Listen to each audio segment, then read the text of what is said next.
नमस्कार, मी प्रणाली भोसले. माझे कोकणच्या बातमीपत्रात आपल्या सर्वांचं मनपूर्वक स्वागत करते. बातमीपत्राला सुरुवात करण्याआधी पाहूयात हेडलाईन्स. एसटी बस ॲम्ब्युलन्सची जोरदार धडक, 2 वाहनांचं मोठं नुकसान, चालकासह प्रवासी बचावले.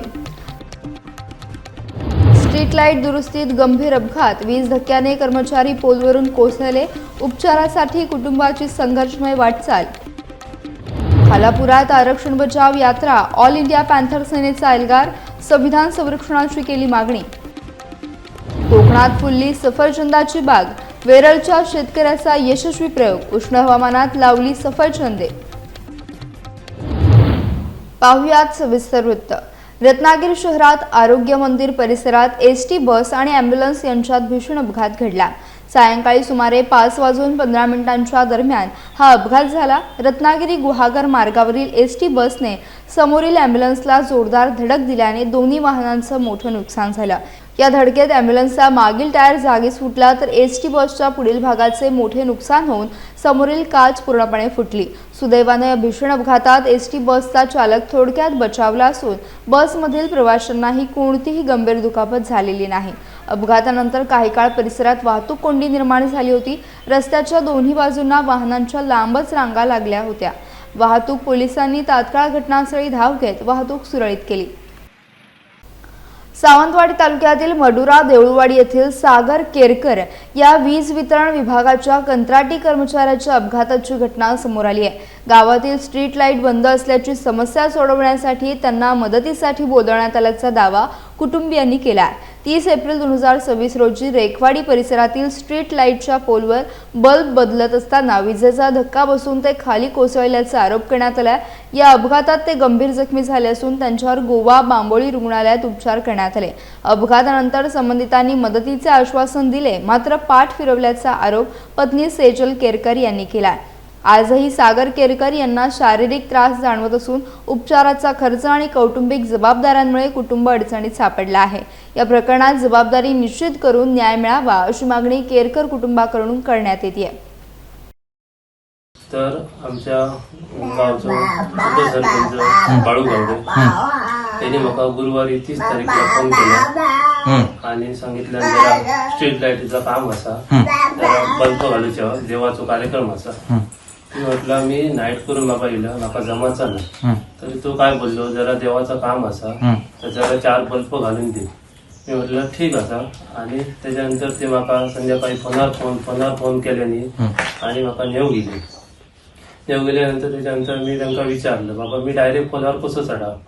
तर ते काय म्हणाले, ते महावितरणचे जे साहेब असत प्रमुख ठाकूर साहेब त्यांच्याने सांगितलं काय, तू काम करून घे आणि वगैरे जी काही कामं असत ती म्हणून आपल्याकडे सोपवली असं, त्यामुळे विचारायची काही गरज नाही, तू करू शकते. एवढा सांगितल्यानंतर मी त्यांच्यावर विश्वास ठेवला आणि माणुसकी म्हणा मी त्यांच्यासोबत गेलं. त्याच्यानंतर त्या ठिकाणी मी गेलो, त्याच्यानंतर बघितलं आणि त्याच्यानंतर पोलार चढल्यावर माका चढता क्षणी माका तिथे करंट दिलो. करंट आल्यानंतर मी खाली पडलं. त्याच्यानंतर माका काही शुद्धीत नव्हते मी. त्याच्यानंतर माका त्यांच्यानी घेऊन गेल्यानंतर मी बघितलं तेवढ्यात माका जरा मी शुद्धीत आल्यावर बघितलं तर मी हॉस्पिटलमध्ये असेल. कुठच्या हॉस्पिटलमध्ये? बांदा हॉस्पिटलमध्ये. जरा माका समजावं लागला काय. त्याच्यानंतर मी बघितलं तर माझं हे पूर्ण हात जळलेलो होतो, हे एक पूर्ण पाय माझं अजिबात काम करी नव्हतो. पूर्ण माका एवढं त्रास जाय होतो आणि कमरेक माझ्या एवढा लागलेला पूर्ण, आणि ही मान बदळकीतली माझी पूर्ण एक साईड माझी काहीच काम करी नव्हती. कुणबी समाजोन्नती संघ मुंबई या मातृसंस्थेच्या वतीने आणि खेड तालुका कुणबी समाजाच्या माध्यमातून खेड तालुक्यात ऐतिहासिक कुणबी परिषदेचे आयोजन करण्यात आले आहे. 7 जून रोजी भरणे नाका येथील जोगळे बंधू मल्टीपर्पज हॉलमध्ये ही 1 दिवसीय परिषद पार पडणार आहे. समाजातील विविध प्रश्न, चाली, रूढी, परंपरांबाबत महत्त्वपूर्ण तसेच क्रांतिकारी निर्णय या परिषदेत घेतले जाण्याची शक्यता व्यक्त केली जात आहे. या परिषदेला संघाध्यक्ष अनिल नवघणे, जिजाऊ शैक्षणिक सामाजिक संघटनेचे अध्यक्ष निलेश सांबरे, संघाचे सरचिटणीस कृष्णा वने, तसेच उद्योजक सहदेव बेटकर यांची प्रमुख उपस्थिती लाभणार आहे। तसेच ॲडव्होकेट रोशन पाटील आणि निवृत्त शिक्षण विस्तार अधिकारी विजय थोरे मार्गदर्शन करणार आहेत। या परिषदेला मोठ्या संख्येने उपस्थित राहण्याचे आवाहन खेड तालुका ग्रामीण अध्यक्ष आगरे गुरुजी यांनी केले। कुणबी समाजोन्नती संघ शाखा मुंबई तसेच शाखा ग्रामीण यांच्या वतीनं, त्याचबरोबर खेड तालुका कुणबी समाजोन्नती संघ युवा शाखा आणि महिला शाखा या सर्वांच्या माध्यमातून एक दिवसाची कुणबी परिषद आयोजित करण्यात आलेली आहे। या परिषदेचं ठिकाण जोगळे बंधू हॉल भरणे नाका या ठिकाणी आहे। या परिषदेमध्ये सामाजिक विविध विषयावर चर्चा होत असताना विशेष करून लग्न परंपरा ज्या आहेत त्याच्यातील चाली रीती रूढी याविषयी, त्याचबरोबर अंत्यविधी आणि उत्तर कार्य आदी ज्या विधी आहेत त्या संदर्भात सखोल चर्चा होणार आहे। या सर्व सखोल चर्चेसाठी आपण सर्वांनी उपस्थित राहून या परिषदेचे आणि होणाऱ्या निर्णयाचे साक्षीदार होऊया। या परिषदेमध्ये विधायक असे निर्णय घेतले जाणार आहेत, प्रमुख वक्ते यांचेही मार्गदर्शन होणार आहे आणि म्हणून सर्वांनी बहुसंख्येने उपस्थित राहून आपण ही परिषद परिपूर्ण करूया, त्याचे आपण सुवर्ण साक्षीदार होऊया असं आव्हान खेड तालुक्यातील तमाम कुणबी बांधवांना करण्यात येत आहे। ऑल इंडिया पॅन्थर सेनेच्या वतीने आयोजित आरक्षण बचाव यात्रा खालापूरमध्ये उत्साहात पार पडली। राष्ट्रीय अध्यक्ष दीपकभाई केदार आणि रायगड जिल्हाध्यक्ष संदेश भालेराव यांच्या नेतृत्वाखाली निघालेल्या यात्रेची सुरुवात छत्रपती शिवाजी महाराज आणि डॉक्टर बाबासाहेब आंबेडकर यांच्या प्रतिमांना अभिवादन करून करण्यात आली। यावेळी दीपकभाई केदार यांनी आरक्षण आणि संविधानावर घाला घालण्याचे प्रयत्न सुरू असल्याचा आरोप केला। अनुसूचित जाती जमातींना मिळालेले आरक्षण मूळ स्वरूपात कायम ठेवावे अशी मागणी त्यांनी केली। तसेच अनुसूचित जातींच्या आरक्षणात उपवर्गीकरण करण्याच्या प्रयत्नांवर देखील त्यांनी टीका केली। राज्य आणि केंद्र सरकारच्या विविध धोरणांवर भाष्य करत संविधानिक हक्कांच्या संरक्षणासाठी संघटित लढा उभारण्याची गरज त्यांनी व्यक्त केली आहे। या यात्रेला राज्यभरातील पदाधिकारी, कार्यकर्ते आणि नागरिकांची मोठ्या संख्येने उपस्थिती लाभली। SC/STचं जे आरक्षण आहे, जे मूळ आरक्षण आहे, डॉक्टर बाबासाहेब आंबेडकरांनी हेच आरक्षण मूळ म्हणून घोषित केलेलं आहे। ऐतिहासिक अन्यायाची भरपाई म्हणून अनुसूचित जातीला दिलेलं हे आरक्षण आहे आणि RSSचा जन्म हा आरक्षण घालवण्यासाठी आणि संविधान घालवण्यासाठी झालेला आहे। आज गेल्या 10 वर्षापासून या महाराष्ट्रात जी व्यवस्था आहे ती व्यवस्था सातत्याने आरक्षण घालवण्याचा प्रयत्न करत आहे। राज्याचे मुख्यमंत्री देवेंद्र फडणवीस हे RSSच्या संबंधित असल्यामुळे RSSचा एजेंडा ते मोठ्या प्रमाणात या राज्य सरकारमध्ये राबवतात। आता त्यांनी आरक्षणामध्ये अनुसूचित जातीत उपवर्गीकरणाचा प्रयत्न सुरू केलेला आहे। हा अतिशय धोकादायक प्रयत्न आहे, अन्यायकारक प्रयत्न आहे आणि शेवटी अनुसूचित जातीचं आरक्षण घालवणारा हा प्रयत्न आहे। त्याच्यामुळं त्यांनी जी काही पिन टाकून या ठिकाणी चाचपणी करण्याची सुरुवात केली आहे त्यालाच असणारा आम्ही या ठिकाणी मोठ्या प्रमाणात उत्तर दिलेलं आहे। लाखो विद्यार्थ्यांना नैराश्यात घालायचं आज काहीच शाश्वती नाही आहे। 22 लोक मेलेत तरी धर्मेंद्र प्रधान राजीनामा देत नाही। परवा दिवशी त्या ठिकाणी कॉकरोच जनता पार्टीचं आंदोलन घोषित झालेलं आहे आणि त्यालाच असणारा अटक कसं करता येईल, त्याचा आवाज कसा दाबता येईल। परंतु आम्ही इशारा देतोय ऑल इंडिया पॅन्थर सेनेच्या वतीने की कॉकरोच जनता पार्टीचा अभिजित दिपके याला जर अटक करण्याचा प्रयत्न केला तर याद राखा तुमचा खेळ खल्लास झाल्याशिवाय राहणार नाही, कारण तो चिल्लर नाही। त्याचं जरी नाव कॉकरोच असलं तरी कॉकरोच त्या ठिकाणी आता 20 मिलियन लोकांचा लीडर आहे हे सुद्धा लक्षात घेतलं पाहिजे आणि 20 मिलियन लोकांच्या लीडरला कैद करण्याचा प्रयत्न केला तर या देशात पुन्हा जन उठाव झाल्याशिवाय न भूतो न भविष्यती जन उठाव झाल्याशिवाय राहणार नाही। आजही संधी आहे की धर्मेंद्र प्रधानला घरी पाठवा। धर्मेंद्र 22 विद्यार्थ्यांचा बळी घेतो आणि महाराष्ट्राचा देवेंद्र तिथं 27 विषारी दारूमध्ये दलित आणि बहुजनांचा बळी घेतो। देवेंद्र असो की धर्मेंद्र असो हे राजीनामा देत नाहीत, बळी मात्र हे घेतात। त्याच्यामुळे शिक्षण हे मोठ्या प्रमाणात RSSनी संपवण्याचा अजेंडा राबवलाय, हे असणारं दुर्दैव आहे। कोकण म्हटलं की डोळ्यासमोर उभा राहतो तो हापूस आंबा, काजू आणि कोकम। मात्र आता कोकणातील शेतीत एका नव्या प्रयोगाची यशस्वी नांदी होताना दिसतेय। रत्नागिरी जिल्ह्यातील खेड तालुक्यातील वेरळ येथील प्रगतशील शेतकरी सदानंद उर्फ अप्पा कदम यांनी थेट सफरचंद लागवडीचा यशस्वी प्रयोग करून सर्वांचं लक्ष वेधून घेतलंय। विशेष म्हणजे थंड हवामानासाठी ओळखले जाणारे सफरचंद आता कोकणातील उष्ण वातावरणात देखील वाढताना आणि फळधारणा करताना दिसत आहेत। अप्पा कदम यांनी आपल्या शेतात ॲना या उष्ण प्रदेशासाठी उपयुक्त असलेल्या सफरचंद जातीची 100हून अधिक झाडे लावली आहेत। या झाडांना सध्या लहान सफरचंदे आली असून त्यांची वाढ समाधानकारक होत आहे।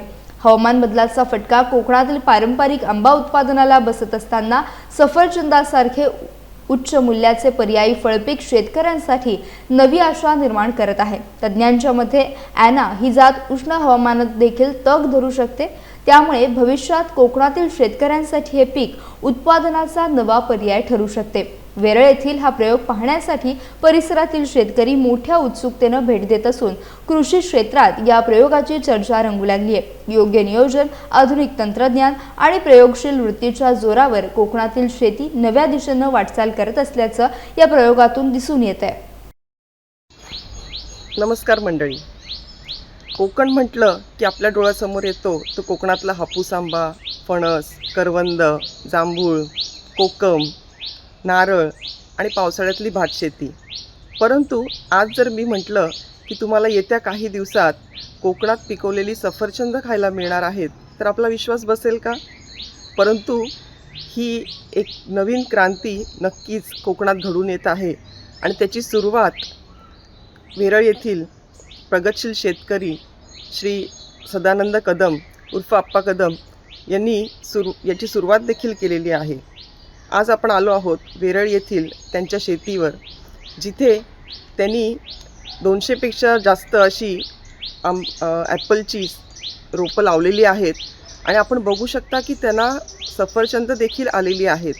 ती झाडं आता फळांवर आणि फुलांवर आलेली आहेत।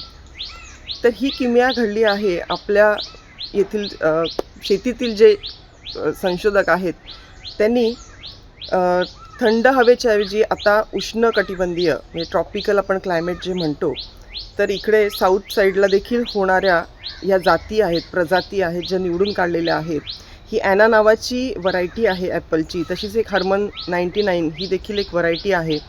ॲना नावाची ही इस्रायलमध्ये डेव्हलप झालेली व्हरायटी आहे 1959 साली। तर ही जवळजवळ 45 डिग्रीपर्यंत देखील जगू शकते। नुसती जगू नाही शकत तर अतिशय चवीची अशी फळं देखील देते। तर आपल्याकडे आता जे बदलणारं क्लायमेट आहे, वातावरणीय बदल जे होत आहेत, आपण बघतोय वर्षानुवर्ष पावसाचं शेड्यूल देखील डिस्टर्ब होतं आहे। तसंच जे वाढलेलं टेम्परेचर आहे, तर ह्या सगळ्याला सामोरं जायचं असेल आणि टिकायचं असेल तो कोकणाने आता असे वेगवेगळे पर्याय निवडून काढले पाहिजेत आणि त्याची सुरुवात नक्कीच सदानंद कदमजी यांनी इथे केली आहे, करून दाखवली आहे। तर सर्वांना आव्हान आहे की या नवीन प्रयोगाचे सर्वांनी स्वागत करावे आणि त्याबद्दल अधिक माहिती हवी असेल तर नक्की वेरळ येथील त्यांच्या शेतीवर विजिट। छत्रपती शिवाजी महाराजांच्या राज्याभिषेक दिनानिमित्त सावंतवाडी तालुक्यातील ओटवणे देऊळवाडी येथे उत्साहपूर्ण कार्यक्रमाचे आयोजन करण्यात आले। सिंहासनाधिष्ठित शिवरायांच्या मूर्तीला दुग्धाभिषेक करून आणि पुष्पहार अर्पण करून शिवभक्तांनी महाराजांना अभिवादन केले। यावेळी भाजपा युवा नेते विशाल परब, उपनगर अध्यक्ष ॲडव्होकेट अनिल निरवडेकर आणि भाजपा युवा मोर्चाचे अध्यक्ष हितेन नाईक यांची प्रमुख उपस्थिती होती। मान्यवरांनी शिवरायांच्या राज्याभिषेकाचे ऐतिहासिक महत्त्व आणि स्वराज्य स्थापनेसाठीचे योगदान अधोरेखित करत तरुणांनी शिवविचार आत्मसात करण्याचे आवाहन केले। दरम्यान विशाल परब यांनी ओटवणे परिसरात सभामंडप उभारण्यासाठी आवश्यक ते सहकार्य करण्याची ग्वाही दिली। त्यांच्या घोषणेचे उपस्थितांनी स्वागत केले। कार्यक्रमाला विविध मान्यवरांसह ग्रामस्थ मोठ्या संख्येने उपस्थित होते। राज्याभिषेक दिनानिमित्त परिसरात शिवमय वातावरण निर्माण झाले होते। छत्रपती शिवाजी महाराजांच्या राज्याभिषेक दिनानिमित्त पुण्यातील ऐतिहासिक लाल महल येथे भव्य शिवराज्याभिषेक सोहळा उत्साहात संपन्न झाला। या कार्यक्रमास उपमुख्यमंत्री सुनेत्रा अजितदादा पवार यांनी प्रमुख उपस्थिती दर्शवली। यावेळी छत्रपती शिवाजी महाराजांच्या प्रतिमेस पुष्पहार अर्पण करून अभिवादन करण्यात आले। स्वराज्याच्या विचारांचा वारसा जपत समाजहित आणि लोककल्याणासाठी कार्य करण्याचा संकल्प उपस्थितांनी व्यक्त केला। सोहळ्यास विविध क्षेत्रातील मान्यवर, लोकप्रतिनिधी, पदाधिकारी, कार्यकर्ते तसेच शिवप्रेमी नागरिक मोठ्या संख्येने उपस्थित होते. पारंपरिक आणि सांस्कृतिक कार्यक्रमांमुळे संपूर्ण परिसर शिवमय वातावरणाने भारावून गेला होता. छत्रपती शिवाजी महाराजांचं शौर्य, दूरदृष्टी आणि लोकाभिमुख शासन व्यवस्था आजही प्रेरणादायी असल्याचं मत यावेळी व्यक्त करण्यात आलं. शिवविचारांचा जागर समाजात सातत्याने होत राहावा असा संदेशही या निमित्तानं देण्यात आला. EPS 95 राष्ट्रीय संघर्ष समितीच्या रोहा रायगड शाखेतर्फे समितीचा 9वा वर्धापन दिन रोहा येथील श्री विठ्ठल रुक्माई मंदिरात उत्साहात साजरा करण्यात आला. या कार्यक्रमाला विविध पदाधिकारी, मोठ्या संख्येने पेन्शनधारक उपस्थित होते. यावेळी राष्ट्रीय अध्यक्ष कमांडर अशोक राऊत, राष्ट्रीय सल्लागार डॉक्टर PN पाटील आणि महासचिव वीरेंद्र सिंग राजावत यांच्या नेतृत्वाखाली देशभर सुरू असलेल्या संघटनात्मक आणि आंदोलनात्मक कार्याचा आढावा घेण्यात आला. मान्यवरांनी पेन्शनवाढी संदर्भातील भूमिका मांडत सर्व पेन्शनधारकांनी संघटनेशी जोडले जावे असे आवाहन केले. केंद्र सरकारने EPS 95 पेन्शनधारकांना किमान 7,500 रुपये मासिक पेन्शन आणि इतर सुविधा द्याव्यात अशी मागणी यावेळी करण्यात आली. कार्यक्रमात 75 वर्षे पूर्ण केलेल्या सभासदांचा विशेष सन्मान करण्यात आला. संघर्ष अधिक तीव्र करून पेन्शनधारकांना न्याय मिळवून देण्याचा निर्धार देखील यावेळी व्यक्त करण्यात आला. साहेब अजिबात नको. आपण हे एवढ्या कडाक्यात काय होईल सांगता येत नाही ना. आता उष्माघातानं तशी लोक गेलीत काय, आणि आपण उन्हात बसवलं एखाद्याला, ते लोक बसणारच ना. आपण म्हटलो लोक बसतील, पण कमी जास्त होऊ शकतं. आणि म्हणून तो निर्णय आम्ही म्हणजे तुमच्या माहितीसाठी तो स्थगित केला. आता पुढे सांगतो, आपलं काम होईल हे आम्हाला अगदी 99% खात्री आहे, काय वाद नाही. पण तरी सावधगिरी म्हणून तुमची जर सूचना आहे, काहीतरी निर्णय घ्या. आम्ही आता असं ठरवतो, ठिकठिकाणी आता मोठ्या सभा आपल्या आहेत. आता 20 तारखेला गुजरातला आहे, कमांडर साहेब स्वतः आहेत. त्यानंतर 23 तारखेला आपण पुण्याला एक मोठी सभा घेतो, 23 तारखेला. त्यानंतर 25 तारखेला हैदराबादला आहे. 26 तारखेला विशाखापट्टणम आहे. आणि 1 जुलैला कलकत्त्याला केंद्रीय कार्यकारिणीची बैठक आहे, जी आपली देशभरची कमिटी आहे. ही 1 जुलैला कलकत्त्याला बैठक आहे. त्या बैठकीत आम्ही पुढचा निर्णय घेणार. प्रथम राष्ट्रीय संघर्ष समितीचे आलेले संपूर्ण कार्यकर्ते तसेच रोहा तालुक्यातील जे कार्यरत आहेत ते कार्यकर्ते अधिक आपण सर्व सदस्य व सभासद त्यांना प्रथम माझा शब्द सुमनाने नमस्कार. आतापर्यंत आपले जे काही झालेलं आहे 75 वर्षे झाली. त्या 75 वर्षे झाले त्यांना सुद्धा तुमचा आयुष्य सुख समृद्धीचा आणि आयुष्यमानाने चांगला जावं. माझी ही पहिलीच वेळ पोखरकर साहेबांना बघायची, कारण मी कधी आलो नव्हतो आणि माझ्या ऑपरेशनमुळे मी काही येऊ शकलो नाही. थोडक्यात सांगायचं मध्ये सर्वांनी बघा चेहरा कसा हास्य आहे. हास्य चेहरा हा चंदनासारखा असतो. हास्य चेहरा हा चंदनासारखा असतो. तो कुणाच्याही कपाळ लावला तरी आपला बोट मात्र सुगंधित करतो. नवसारी येथील गोपालनगर विजलपोर परिसरातील दत्त मंदिर हे भाविकांचे प्रमुख श्रद्धास्थान बनले असून या मंदिराची उभारणी कोकण विकास मंडळाच्या वतीनं करण्यात आली आहे. मंदिराच्या तळमजल्यावर मराठा बांधवांनी एकत्र येत समाज हॉल देखील उभारला आहे. या मंदिराचे उद्घाटन ज्येष्ठ संत गगनगिरी महाराज यांच्या हस्ते करण्यात आले होते. मराठा क्रांती स्वराज्य संघटनेचे राष्ट्रीय संस्थापक अध्यक्ष सदानंदराव भोसले यांनी मंदिर आणि समाज हॉलला भेट देत पाहणी केली. यावेळी त्यांनी नवसारीतील बांधवांचे कौतुक करत मंदिर उभारणीसाठी योगदान देणाऱ्यांचे आभार मानले. कार्यक्रमाला मंदिराचे विश्वस्त तसेच विविध क्षेत्रातील मान्यवर उपस्थित होते. रवींद्र जाधव, विजय शिंदे, शैलेश कदम, संजय आमरे, गुरुदत्त साटम, दत्तात्रय शिंदे, सुदाम शिंदे यांच्यासह अनेक पदाधिकारी यावेळी उपस्थित होते. श्रद्धा आणि सामाजिक एकोप्याचे प्रतीक म्हणून या उपक्रमाकडे पाहिले जात आहे. महलमिरा डोंगर ग्रामपंचायतीतील कर्मचारी प्रकाश बापू तुपे यांनी प्रदीर्घ सेवा बजावल्यानंतर सेवानिवृत्ती स्वीकारली आहे। त्यांच्या सेवापूर्ती निमित्त आयोजित सत्कार आणि गौरव सोहळा चांदेपट्टी येथील विठ्ठल रुक्माई हनुमान मंदिरात उत्साहात पार पडला। यावेळी उपस्थित मान्यवरांनी आपल्या मनोगतातून प्रकाश तुपे यांच्या कार्याचा गौरव करत त्यांच्या सेवाभावी वृत्तीचे कौतुक केले। तसेच पुढील आयुष्य निरोगी, आनंदी आणि यशस्वी जावो अशा शुभेच्छाही दिल्या। कार्यक्रमाला जिल्हा परिषद सदस्य जनार्दन भस्मा, भाजपा उपतालुका प्रमुख दिनेश खैरे, विस्तार अधिकारी तेजस्वी निवर्तक, मंडळ कृषी अधिकारी साबाजी पोटे, कृषी अधिकारी सतेज गायकवाड यांच्यासह ग्रामपंचायत पदाधिकारी, कर्मचारी, शिक्षक, ग्रामस्थ आणि विविध क्षेत्रातील मान्यवर मोठ्या संख्येने उपस्थित होते। सन्मानपूर्वक निरोप देत उपस्थितांनी त्यांच्या सेवा कार्याबद्दल कृतज्ञता व्यक्त केली। रायगड जिल्ह्यातील लोकप्रिय आणि मानाचा संगीत कार्यक्रम म्हणून ओळखली जाणारी ओमकार काटले प्रस्तुत मैफिल सप्तसुरांची रसिकांच्या विशेष पसंतीस उतरत आहे। जुनी नवी मराठी आणि हिंदी गाणी, भजने, कोळी गीते, अर्थपूर्ण शायरी, काव्यमय निवेदन आणि आकर्षक नृत्याविष्कार यांचा सुरेल संगम या कार्यक्रमात अनुभवायला मिळतोय।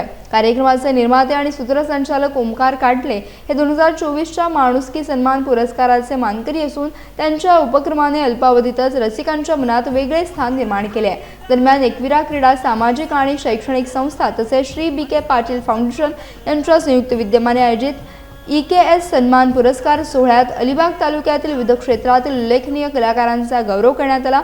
मैफिल सप्तसुरांचीचे निर्माते ओमकार काटले, मिमिक्री निवेदक आणि स्टँडअप कॉमेडियन विनोद नाईक तसेच उत्कृष्ट ढोलकीपटू जीवन पवार यांना सन्मानित करण्यात आलं।